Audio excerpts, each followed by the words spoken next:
Thank you, Juliana. So, hi folks, welcome to the Hug at Home, Improving the Customer Experience Through Customer Journey Mapping. My name's Adriti. I am an inbound service and Service Hub professor on HubSpot Academy.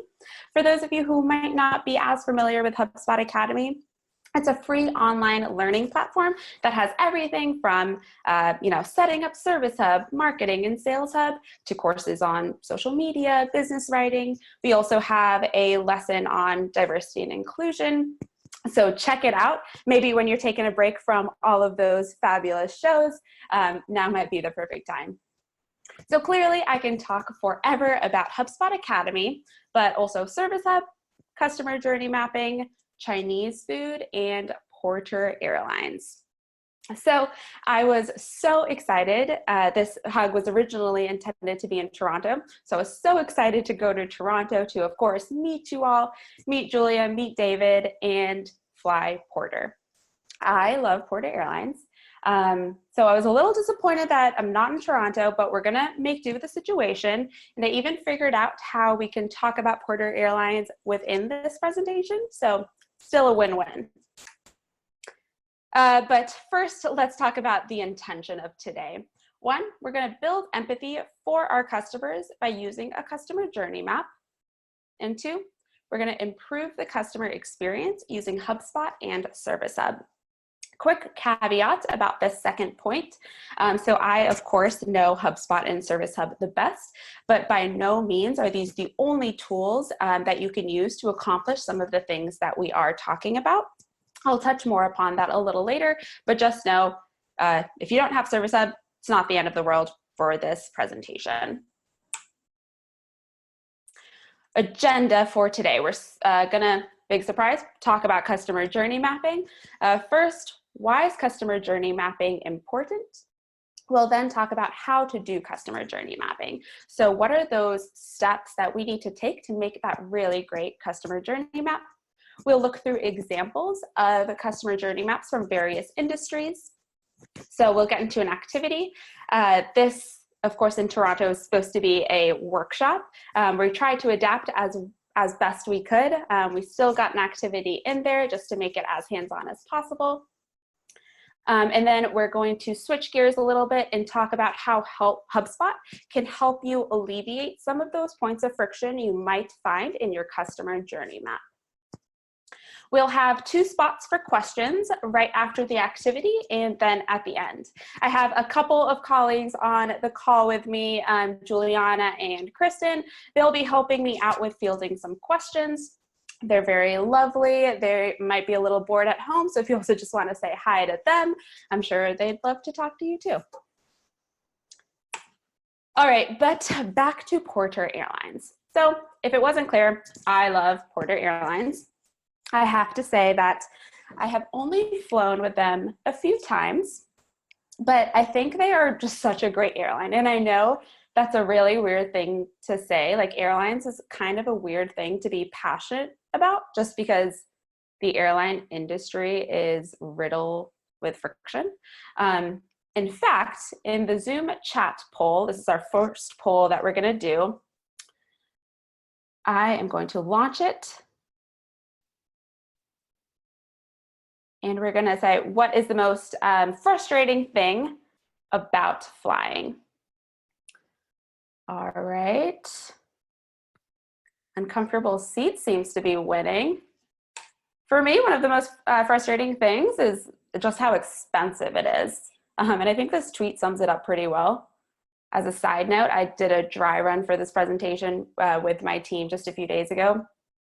And one of my colleagues, Kevin Dunn, if anyone knows him, said, Alyssa is such a great person to follow on Twitter. So if you're looking for any new content, give her a follow. Yeah, okay, so I agree with all these things. Uncomfortable seats, it's expensive, also takes a lot of time. And I think this is getting to the heart of why I love Porter Airlines so much. So Porter Airlines operates as if it looked at the entire journey of their customer and took time to understand what points of frustrations travelers experience. So as we see, a huge point of frustration is wasting time. Porter Airlines was able to combat that point of friction by those free lounges that they provide. And for anyone who's not familiar with Porter Airlines, at all of the airports they operate out of, they have free lounges with comfortable seats, some snacks, some soft drinks. It's really just a delightful experience. Next, as we can tell from the poll, flying and food and everything at the airport is super expensive. Porter Airlines mitigates that by providing free drinks and snacks at their lounge, but also on the plane. And then this one might be a bit subjective, but when you're flying, most of you said the uncomfortable seats is the most frustrating part. I imagine that can invoke some sort of grumpiness. And Porter Airlines, again, mitigates that pain by their incredible staff. Because, in my opinion, they have such a frictionless experience, people are talking about them. So they've been ranked on the 10 Great Small Airlines list, top 10 ranking in World's Best Airlines, Canada's top regional airline, and me. So I know it might seem like it, but I promise I do not work for Porter Airlines, but I am one of their advocates. I mean, I spent the first, 5 minutes of this presentation talking about Porter when I'm not in that industry at all. But that's like Porter Airlines just had such a frictionless experience that they're able to get advocates like me, like other folks. And the way you get advocates is to understand the customer journey. And how do you understand the customer journey? If this was in person, I'm sure everyone would be yelling out the answer, but I just assume you guys are yelling it out from behind your computers. Customer journey mapping. So a customer journey map is a visual representation of the stages or milestone a customer goes through with your company. So it's everything from that first interaction with a customer, whether that be your onboarding team, a website, an email, through all of the subsequent touch points. So customer support calls, subsequent onboarding calls, and then finally, hopefully, making them into your promoter. The other thing customer journey maps are good at is highlighting those points of force and friction in your journey. So force is something that allows your customers to get to their goals even quicker and therefore become those promoters even quicker. So an example of force that I love to use is self-service. So modern customer hates picking up the phone, hates talking to people. But when you have that self-service option, you're able to get up and running with your product or service without having to talk to anyone. Now, on the other side of that, friction is what holds your customers back. So this is preventing them to reaching their goals and therefore preventing them from becoming your advocates. So an example of friction is a long wait time. So let's say you bought a product or service and the first time that the exterminator can come to your house is in 5 days. So as we go on, feel free to post in the comments, what are some of those points of force and friction your company is going through? I know we might not be in person, but that doesn't mean we can't keep the conversation going with one another. There's so many folks in here, so feel free to use that comment section as you see fit. First question being, what are some of those points of force and friction you as a company experience? All right, let's get into some benefits of customer journey mapping. So to me, if I could sum this up in one word, it would be empathy. First point, highlight the make or break moments in the customer experience. So it gives you and everyone else who's involved in this experience an understanding of what's really working and what's not. And once you understand those make or break moments, you're able to focus your customer work on those key moments. So you know where to invest those extra calories. And then third, align your company around the most critical customer deliverables. So customer journey mapping is a team effort. So when you get folks from all different divisions, all different segments of the company into a room to talk about the customer journey, all of a sudden there's alignment with within what could be the entire company. So questions like, where am I losing the most customers?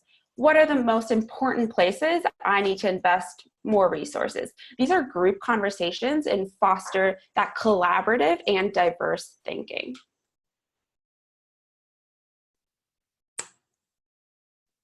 All right, so we've covered why customer journey mapping is important. Now let's cover how to actually do it. The first step, and I might have covered this in my last point, but it's gathering the appropriate people in the same room. So those individual contributors, customer facing folks, marketers, sales folks. Of course, you don't have to get everyone from the onboarding team or everyone from the sales team into this meeting, but just a few folks who really have a pulse on things. When you have this collaborative mindset, you're able to just understand that holistic journey that a customer goes through. Next, identify key moments. So key moments are those milestones that your customers go through. Now, this can be hard to think about as there might be so many key moments that customers go through. But at HubSpot, what we do and what we recommend is these 4 moments. First impression. So what is the first experience customers have with us? So again, examples can include that introductory call with that onboarding specialist, booking a meeting, reading a self-service article, so many more. This is incredibly important to do well because it's so much easier to maintain trust than to lose it and then rebuild it. The second moment that you really want to make sure you highlight in your customer journey map is the first value. When do customers feel confident they will get what they expect? So is this right when they buy, or is this the first onboarding call? Really, the question here is, how can we get the first value to be as soon as possible?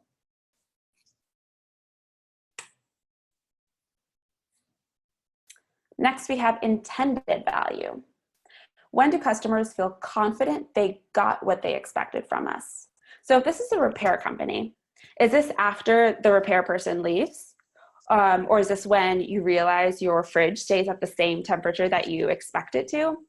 Again, the earlier that this is done, the better it is for your customer, the easier it is to make these folks your advocates. And then extended value.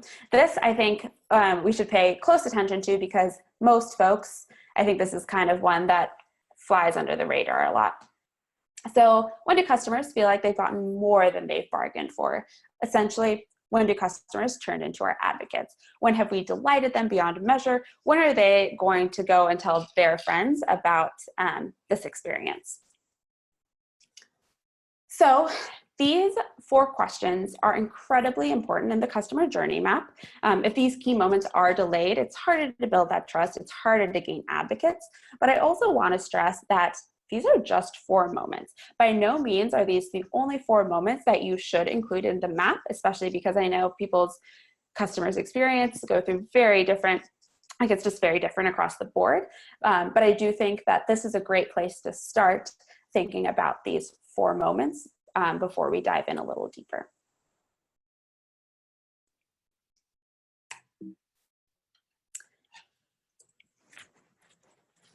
All right, so we've gathered the appropriate folks. We've identified the key moments. Now it's time to get mapping and to build that empathy.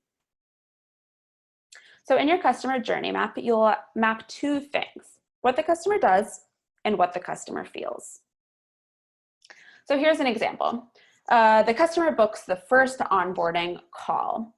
If I just looked at this map without that little sad face underneath, I would think that this is a great thing. Like, yep, this is what the customer is supposed to do. They're about to be on like the right track. But, and this is also really important, why we should get multiple folks in the room, especially customer facing folks. This actually isn't a great experience because it takes 5 days for folks to get on a call with us.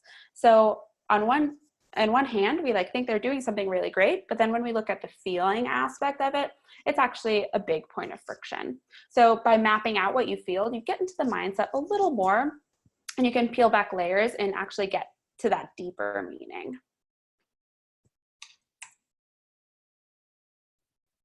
And finally, revisit when necessary. So as your business practices change, your map should change. This isn't like a one and done thing. This is constantly evolving as your business practices evolve as well. One thing I forgot to mention earlier is that you should have one customer journey map per process. So if you sell 2 different products or services and the process is similar, that's fine to have just one customer journey map. So for instance, HubSpot has sales, marketing, and service products, but like the sales process is largely the same, the onboarding process is largely the same. So we put that on one customer journey map. But if you sell into 2 vastly different personas or 2 different segments, so for instance, HubSpot sells into a partner program, and then HubSpot sells into its direct customers, and the sales process is slightly different. The onboarding process is slightly different. So we have 2 different maps. You don't want to get too convoluted in one, but again, customer journey map isn't like, can't do it in just like 30 minutes, excuse me. So you don't want to have like hundreds of them. And one more thing, now it's just kind of turning into like my secret tips. So I think it's great if you want to start like whiteboarding or putting it on Post-it notes, but after you're done and you have like a pretty nice journey that everyone agrees on, I would highly recommend laminating it and putting it around your office. So HubSpot does that, and I think so many people stop and read it, even the folks who weren't involved in creating that map. And it's just like a nice kind of reminder that we are that customer first company. So once you've created it, this should actually be my 5th step, is showcase your hard work to everyone in that company. All right, I'm gonna take a quick sip of water. Let's transition into some examples. So let's talk about a software company's customer journey map. The first impression, first impression, we're gonna log in after purchase, but I'm feeling a little confused and overwhelmed because there was no documentation that was sent to me as soon as I purchased. Next, my top feature is activated. This is exciting because this is what I bought for. This is gonna change the course of my business, but this might change the course of my business, so I'm kind of nervous. I'm also kind of nervous to see if this even works, so just a lot of nerves here, a lot of excitement. Intended value. My intended use case, it's achieved. I am satisfied. My extended value, I bought this tool, let's say for email, but I also found, oh, this has a book meetings link. That's cool. That's my extended value. Now I'm encouraged to use this tool even more to see what else I can find. Let's do a repair company. First impression is the site visit is booked, but I'm feeling impatient because I have to wait 5 days for the repair person to come. The first visit is completed. They said they fixed my fridge. So I'm hopeful that they did, but knowing my luck, as soon as that person leaves, my fridge is gonna break right again. But the intended value was achieved. My repair is finished. I'm relieved. And an extended value example here is a quick adjacent fix. So let's say that repair person was fixing the fridge, they found something else wrong with it, and they fixed it right there and then. Or let's say I built such a good rapport with my repair person that I can call them up and ask for some advice when the next thing breaks. And then obviously we have to talk about Porter. It's been like 10 minutes that I haven't mentioned them, so gotta bring it up again. So first impression, a flight booked. And then I distinctly remember the feeling that I had when the flight was booked. I had 1, never heard of Porter Airlines. 2, it was cheaper than everything else. I was like, okay. And then 3, it's a propeller plane, and I've never been on a propeller plane. So I was like, oh, is this the right move? It was the right move. First value was that lounge access. So I was, of course, pleasantly surprised. As you can tell, I talk about it all the time. Intended value was my comfortable arrival in Montreal, and I was, of course, very satisfied. And then my extended value was the extra snacks, delightful staff that I could talk to, multiple glasses of wine. It was great, and I was happy. All right, so I've been talking for about 20-ish minutes. So we are going to switch gears a little bit with knowledge checks. I am going to do a poll again. This is true or false. You have two business segments that follow two different customer journeys. You should still only have one map. Launch poll. True or false?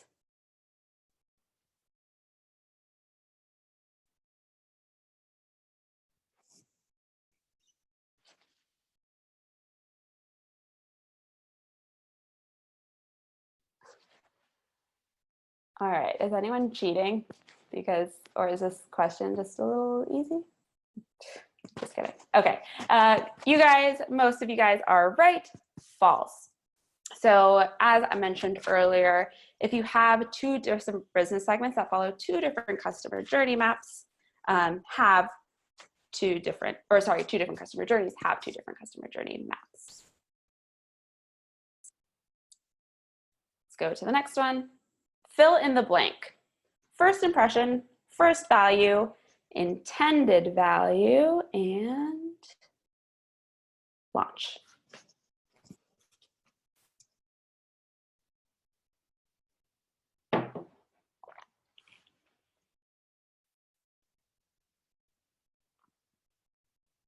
Oh, I love these polls. These are so fun.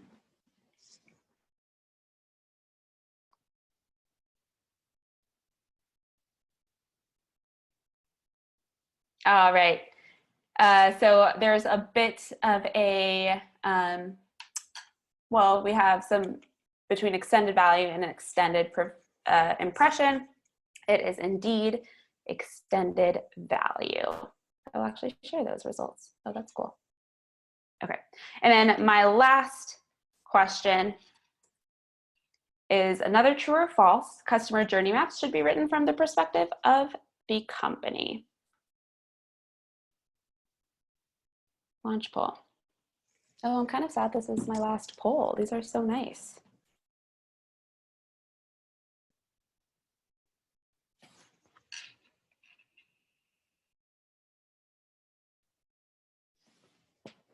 All right. Looks like you guys have been paying attention. That's wonderful. It is indeed false. You definitely want to put this in the perspective of the customer. Share results. After all, like the biggest point of the customer journey map is to build empathy. We can only build empathy if we really map it out through the customer's point of view. Cool, that was fun. I need to do more webinars with polls. All right, so now, great job. I know we are all wooing from behind our computers. I am internally too, but now we're gonna transition into an activity. So in order to prepare for you and your team to create a customer journey map, we're gonna think through some of those key moments. So basically these 4 questions are asking you to write down what the first impression is, what the first value is, and so on. So we're gonna take about 5 minutes. So we'll stop at 10:33 a.m. Eastern time. And this is also the time I'm going to take my camera off. I'm going to mute myself, but this is when I'm going to be scrolling through some of those comment sections looking for questions. So I'll either respond to you directly in chat or answer them out loud if I'm seeing there are a few of the same questions. So if you have any questions, make sure to put that in the comment section. And then also, again, we'll take 5 minutes to go through these questions. All right, so I am going to stop my video, I'm going to mute myself, and I will see you guys, and I've said it a million times, but in 5 minutes.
All right, welcome back everyone. Hopefully that was enough time to just start thinking through those questions.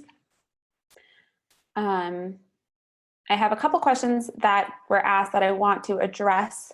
The first one from Rob is there a cadence by which companies typically revisit their journey map? HubSpot audits their journey map once a year. And one from Catherine, is the first experience always after purchase or first experience period? Since this, like, we look at this really as just the customer's journey map, not the prospect's journey map. So it's always after purchase in our mind. No, nope, you weren't meant to reply in this chat. You were just meant to take your notes privately, but if you wanted to put it in the chat, that's great too. All right, so we are going to switch gears just a bit into part 2 of this presentation. So what happens after the customer journey mapping process? So after you've identified certain points of friction, and like spoiler, there will be many points of friction within some of these key moments, but we're going to go through some of the most common ones that HubSpot's found through research, through doing this ourselves, and how we can combat them using HubSpot, using Service Hub, using other tools. All right, let's talk about the friction during the first impression key moment, handoffs. Handoffs are when a customer goes from one group of folks like sales to another group like customer service. And this is the most common time a customer slips through the cracks. So customer service might be waiting for sales to send an introductory email. Sales might think customer service just is running off on their own. So it's not really owned by anyone. So it's an easy, like, these folks are easy to forget.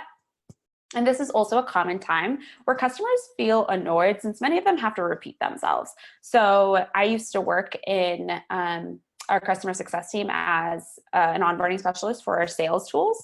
So if you were onboarded with sales professional maybe 2 years ago, maybe we had a conversation. But one of the biggest pieces of feedback was like, I just told our sales rep this, like, I just want to get in with it. Not say the exact same thing to you when your sales rep is probably sitting right next to you. So overall, not a very great experience. So let's talk about how to fight this friction. But side note, these are just like some examples. So if you folks have other ways that you, like if you guys think you've nailed the handoff, please post that in the chat room. Like, we can all learn from each other. But what I'm going to talk about is, one, creating a playbook. So we want to include 4 things in this playbook. This playbook is really like when a new hire comes on, or just for both your sales and customer success teams. So 1, we're going to include goals in that playbook. What sales and customer service is measured on. So many times, of course, they're going to be like, you're going to be measured on different things, but sometimes there might be some overlap, like customer retention. So when both these teams feel like, oh wait, we're on the same page, like our goal is to retain this customer, this can create alignment. There's more of this feeling of we're all in this together, rather than like, the salesperson just sold to sell, this customer service person isn't doing their job. It's more cohesive. 2, a buddy system. Now, it doesn't have to be called a buddy system if you don't want to, but just having some way that a salesperson has their go-to customer service person to go to for their questions. Again, it can be a formal system. It doesn't have to be. We personally did just like mixers. So we would have customer success and our sales team like together in the beer garden or whatever it might be. So there's like those like unofficial buddies or just friends that you feel more comfortable going to for answers. And then note templates. So this is huge to make sure that customers don't have to repeat themselves. So if you have a CRM, use snippets, use whatever it is to make it easier so that you're like the questions that sales has answers to go directly to customer success. This one I think is the biggest one, because that, again, as I mentioned, is one of the biggest points of contention. And then feedback. So when teams work together, there's got to be some way that we can give feedback to one another, negative and positive. So we've got to make sure that both teams are enabled with knowing how to give feedback. We use the situation behavior impact model. This just, I think, takes away a lot of the subjectivity. It's not like, oh, this made me feel X, Y, and Z. This is what happened.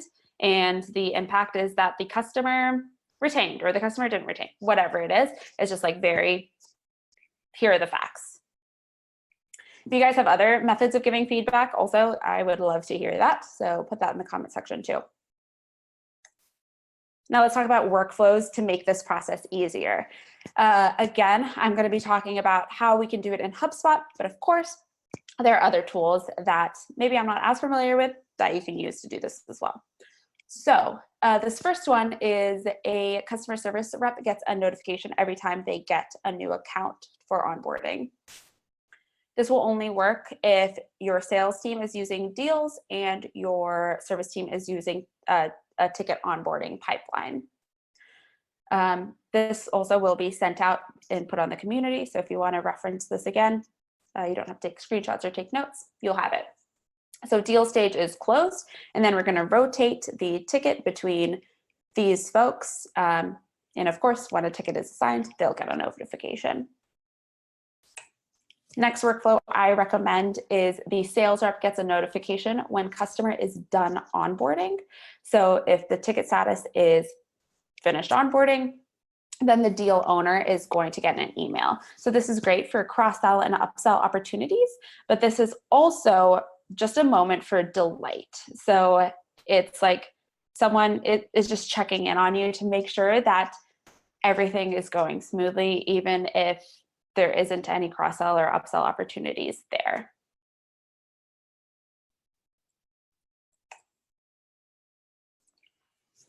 All right, common points of friction during first value. So it's a lack of multi-channel support. So when you do have multi-channel support, folks feel empowered to reach out and get those questions answered. I think I mentioned this before, but it's also just a given for today's modern customer, right? Like customers expect to be able to reach out at any time, anywhere, and get their question answered. That's just the world that we live in today. It also lends its way so that really easy questions aren't necessarily answered through the phone. There are like more appropriate channels for that: tweets, emails, chats. And if someone does have a really complicated question, you don't have to sit and email back and forth about it. Hop on the phone. And then when customers do feel they're supported, you're going to see an increase in loyalty and retention in Net Promoter Score. And we'll talk about Net Promoter Score in a little bit. All right, so how do we combat this? This is a tall order since we're like expecting you to be everywhere at once. So first we need to open those lines of communication in forums, social media, email, phone, bots, knowledge base. And this is hard, especially if you have a small team, because most of these things require a human to be on the other end. But like if you guys are going to make it easier for your customers to reach out to you, help desk software makes it easier for you to reach back out to your customer. So the solution here is to use a help desk. Now you can use HubSpot's. HubSpot's is free. You can use someone else's. But a help desk has a unified inbox. This is a screenshot of our conversations, so that all the queries go to one place. It has automation, so you can auto-assign conversations, and it also has a way to prioritize, so you know like who to reach out to next. This is just HubSpot's, but I know there are a couple other great ones out there too. And then finally, let's talk about extended value. So one, we want folks to get more than they bargained for. And two, We want folks to showcase that they're so happy with our products and services and that they got more than expected. But the problem here lies in these facts. So 42% of companies don't collect feedback, and 19% of companies have an advocacy program. Collecting feedback is a tricky thing, especially because I know I don't give feedback to many companies, and when I do, it's mostly not positive. But if there are, like, in the comments, say what is the last company you gave feedback to. I just want to see. This is like just for my own benefit. I want to see how many of you actually give feedback. And the big problem is also like what this graph represents. So if we don't collect feedback, it's a problem because this graph is showing who consumers trust the most. So people trust people they know way more than anyone else, than search engines, review sites, etc. So we need to make sure that people are talking well about our brand. So the solution, I know you guys are all yelling it again, is collect feedback and showcasing that feedback. So you can use Service Hub to do this, excuse me. Even if you don't use Service Hub, we can use workflows to send out customer feedback emails. And then, of course, once you send those customer feedback emails, you take note of who your advocates are and then ask them for reviews. We'll get more into that in a second. So let's break it down a little more. There are 3 main types of feedback. We have Net Promoter Score, Customer Effort Score, and Customer Satisfaction. Net Promoter Score is getting a pulse on how your customers feel about your business as a whole. So this is the would you recommend us to a friend question that should be asked about every 90 days. Then we have Customer Effort Score. That's used after support interaction. The question is, how easy was it for you to get your problem solved? And then we have Customer Satisfaction. That's how satisfied are you with X? So this goes back really well to those key moments because this should be asked after those moments. So after conversations with the sales rep, after a visit with a exterminator, for example, really, how satisfied are you with what we offered you? So Net Promoter Score is on an 11-point scale. And I would focus on a Net Promoter Score for figuring out who your advocates are. So detractors are folks who gave you a 0 to 6. You want to follow up with everyone because that's like how you're going to grow as a company. So for detractors, ask them what went wrong. This also is a good internal conversation about whether or not these folks are a good fit for your company. Neutrals, these are folks who gave you a 7 to an 8. Question you want to ask them is, how can we make your experience better? And promoters are 9 and 10s. These are the folks who are like banging on the table, who are so impressed with what you offer to them. So what you really want to ask yourself is, how can we get them to spread the word? Do we want to make case studies? Do we want them to tweet about us, blog posts, etc.? And especially if you're just starting out, it's really hard to ask people to like do something for you. So what HubSpot does is offer incentives. Now, you don't want to offer incentives and be like, oh, if you give us a 9 or a 10, you can get this $5 gift card. That's not what I'm talking about, but just to start the feedback process. So if you fill out this feedback survey, it's going to take less than 2 minutes of your time. Here's a HubSpot t-shirt. Here's some swag. Here's a visit to the office, whatever it might be. Also, raffles work really well too. That's just some things that HubSpot does, because I know that's like a question we get asked all the time is, how do you even start to collect feedback? The answer here, offer incentives.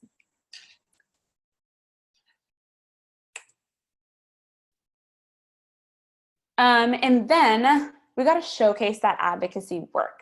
So this is not easy, asking your promoters for case studies, tweets, etc.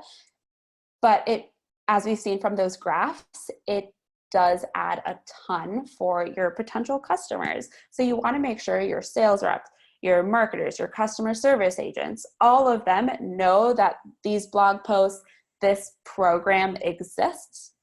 Again, just like you want to showcase your customer journey map, you also want to showcase your advocacy work. So within Service Hub, you can set up these surveys super nicely. You'll get notifications when folks fill it out. You can filter by results. You can get reports. It's really great. But even if you don't have Service Hub, you can use integrations and workflows to achieve the same results. So right here, we're using SurveyMonkey to ask that NPS question, send an email, and then send a notification to follow up. So just 2 ways that you can do it in HubSpot. Of course, there are plenty others. And there we have it. So as a wrap up, today we talked about customer journey mapping, what it is and how to do it. We've talked about those key moments you folks should be looking out for and how HubSpot can help add force to those key moments. Here I've added a few resources, including lessons, blog posts, just Academy resources for like customer journey mapping, sales to customer success handoff. And I'll be sending out these slides. Juliana will be sending out a survey, but any feedback is really appreciated. We kind of had to pivot from our usual hug, so we're still figuring this out. So please, please, please leave any feedback. And now, with about 10 minutes left, I will open it up to any questions in the Zoom room. So ask away, and KG and I will just go through them and figure out which ones we can answer out loud or if we just type them in. But again, thank you all so much. If you have to hop, completely understand. But I'll see you folks soon.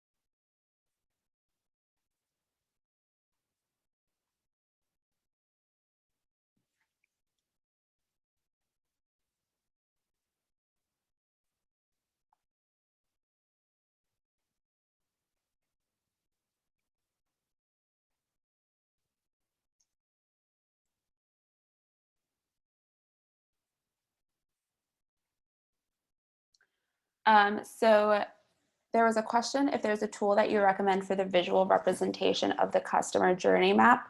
When we started, we used Miro. It is similar to Notely, if anyone has used that, but it's a website and it's just a bunch of like little sticky notes. So as you're figuring it out, it's easy to drag drop. It's easy to color coordinate. So I would start out like that over any, whiteboarding or sticky notes. And once you have it online, then it's really easy to translate it into Word, make it nice, print it out, and have it laminated and posted on your along your company walls.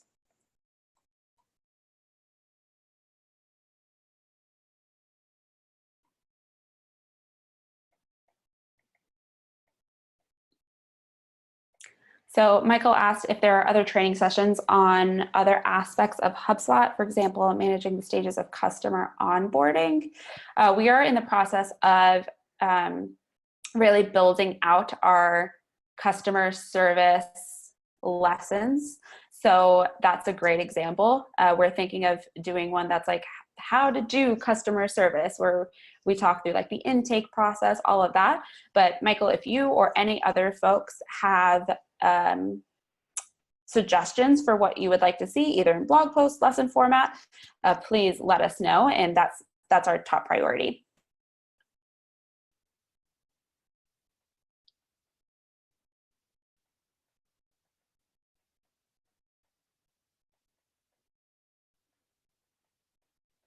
Yep, so for people who use a Salesforce, Megan asked if you integrate with Salesforce. Can we still use Sales Hub? Can you import lists to send feedback forms? You can indeed. We have a pretty robust integration with Salesforce. And yes, Sales Hub is an add-on expense.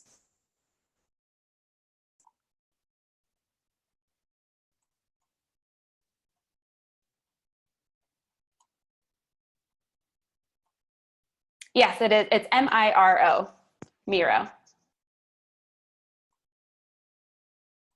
I will be sending out a copy of the slides. It will also be posted on the community where you folks can continue on in the discussion.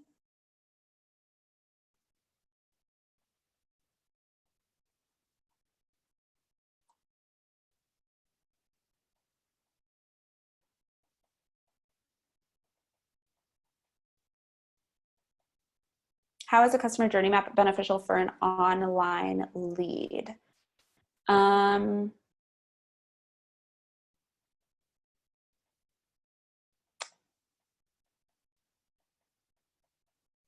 So I think the customer journey map, if it's customer journey maps, how it was presented today was very much after a lead becomes that customer. But I have seen folks even start it before. I think this was a question earlier, like, is the first impression with their company overall, or the first impression once they're a customer? And if you want to extend this to the prospecting stage too, that's great too. There's probably plenty of points of force and friction there. Some of those questions might be a bit different, but we can, I will take note of who this is and we can discuss afterwards.